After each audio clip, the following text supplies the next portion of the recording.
nagbabalik ang Doctors on TV. Kagaya ng dati, napaka-interesting ng ating topic, especially kapag si Doktora Cynthia yung ating guest. Ayan, pag-uusapan naman natin ngayon yung mga controversies, Doktora, ng vaccinations. May mga controversies sa certain vaccine, may controversies, ang alam ko, may controversies din yung flu.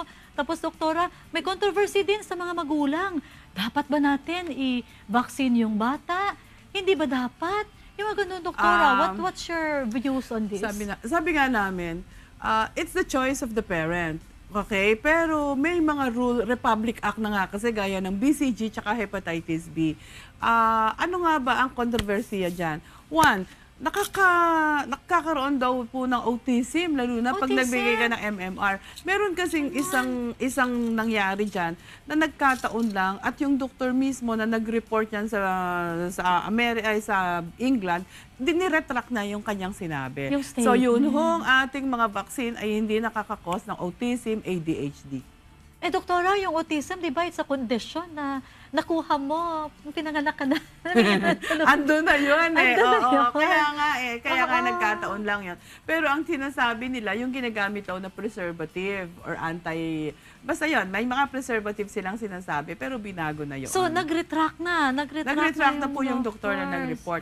Pero kagaya nga, if you look at the internet, may mga grupo na binabawal nila yung vaccination kasi gusto nila yung natural. Pero Center for Disease Control ho sa Atlanta, ng all over the world, WHO, American Academy of Pediatrics, kailangan pa po natin, may mga study po tayo dyan. Ang hindi na lang po siguro na ibibigay ngayon yung smallpox. Kasi wala ng smallpox virus dito sa buong mundo, meron na lang pong nakatago sa refrigerator ng CDC. So yun yung mga yon. Unless i-release ng CDC. Unless na lang may biological, I know, that's one. Yun ang nakakatakot, yung mga anthrax, mga ganon. Now, ang kontrobersiya pa rin po is, are we going to give yellow fever vaccine? Usually po yung mga nagta-travel, naghihingi sila ng yellow fever vaccine. Lalo na nagta-travel sa Japan, it's a requirement. It's China. Nagpapabigay po tayo. So, yellow fever vaccine, Doktora, both for children and adults? Children and adults. Pero kaya, for example, may immune deficiency, hindi naman yung sakit na human papilloma virus, no? Hindi human papilloma, yung AIDS. Hindi po yun ang ating kontrobersyang sinasabi. Pagka may mga ganon, nagkakaroon na lang po ng certificate na hindi niya kailangan kasi mag-iiba ang reaction. Isa pa, meningococcal vaccine. Alam mo yung meningococcal? Hindi. Sa utak yon, pero it's a systemic disease na pagka tinamaan ka nun, alam mo yun, yung nangingitim na lang yung kamay, tapos after, makikita mo yung namumula lang yan, hanggang sa mangitim siya, hanggang sa maitim na itim na pwedeng malaglag na lang yan. Tapos napaka-toxic niya. Ito yung nag-attack, Doktora, sa Africa. Meningococcal vaccine. Tumama naman dun sa mga genitals. Pwede yun. Mga kalalakihan. Meningococcal vaccine. Meron tayo usually dito noon eh. Usually pagka summer, ako nagkaroon akong pasyente, if I remember right, nagsagala lang yung pasyente. Tapos kasi di na-expose siya. So pagka-expose siya, buti na lang, naagapan namin. At gumaling yan. Siguro dalaga na ngayon yung batang yun. So we have vaccines for that. We have vaccine for that. And that's considered a child and the adult vaccinations. Correct. Doktora, ano naman usually yung mga vaccines for adults? If you can give us a rundown of the very common vaccines. Flu vaccine, kailangan tayo every year. Kaya lang mga March yun. Mga March kayo magpa-vaccine. That's number one. Flu vaccine. Controversial lang doon is kung may mabigat kang sipon or may pneumonia ka, huwag ka na lang magpa-vaccine. Ang kailangan ho natin, magpabigay ka ng pneumococcal na valent 13 o kaya pneumo 23. Kasi 13, kailangan na valent 13 or 23. Anong difference ng dalawa? Yung sa dami lang ng sangkap na nandun. Kasali siya. Kailangan natin kasi sa matatanda, ang bilis nilang mag-pneumonia. Just like my mother-in-law, bedridden niya, so nagbibigay kami ng pneumo 23. In Iloilo, Doktora, there was a time like last year na isang buong barangay nagkaroon ng pneumonia. The thing is, pagdala sa mga hospital, walang mapasukan. It happened like this year lang. I mean, during the summer days. So, nakakahawa-hawa na yan. So, nakakagulat kasi pati yung lobby ng hospital, punong-puno. So, doktora, malaking tulong ang... Malaking tulong ang vaccination. Tsaka malaking tulong din sa pneumonia yung hand washing. Malaking tulong din na kung may ubo ka na, be conscious na huwag ka nang makakaabala sa iba, mag-mask ka na. Kung halimbawa may pneumonia sa family, ano ang dapat gawin? Immediately ng mga nakapaligid sa kanya?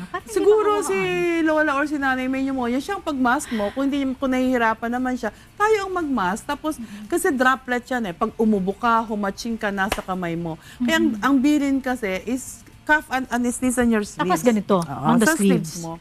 Tapos wash your hands. Maglagay ka ng alcohol, wash your hands all the time. Doktora, singit, gaano ka-effective yung vaccines in terms of, let's say, percentage? Sabi ko nga sa'yo, may mga hanggang 15% effective siya. May yung pagka 15%, 85%. May 85 effectivity. 15% pwedeng hindi. Pwedeng hindi. Kasi sa, for example... Kaya ko generalized ko na yun. Oo. Kasi minsan sa, tinatawag natin na, yung chicken pox nag-vaccine pero nag-chicken pox pa rin siya, but not as bad. Pag nag-chicken pox ka, pag nag-vaccine ka, konting-konti lang yon. Tsaka mas madali siyang gumaling. Mabilis. Less than, kung halimbawa, mga 2 weeks yun, siguro yan, mga 7 days, 5 days Tsaka lang. wala masyadong, siguro, doktora, peklat. Anyway, napakadami talaga natin, doktora, na discuss. Actually, si doktora, pag nag-discuss, kaya niya mag-monologue sa dami ng pwede niyang i-share sa atin. Nakakaalaman. Ayan, doktora, unfortunately, 1 oras lang yung ating time every Sunday. Isang oras. Doktora, ano po yung ating mabibigay na tips sa ating mga kasangbahays regarding or importance ng vaccinations? At kung meron tayong mga do's and don'ts sa vaccinations, doktora? Okay. Pagka may mga chikiting na tayo, bagong panganak pa lang, dali na po natin sa malapit na health center or sa favorite pediatrician nyo para mabigyan po natin siya ng protection.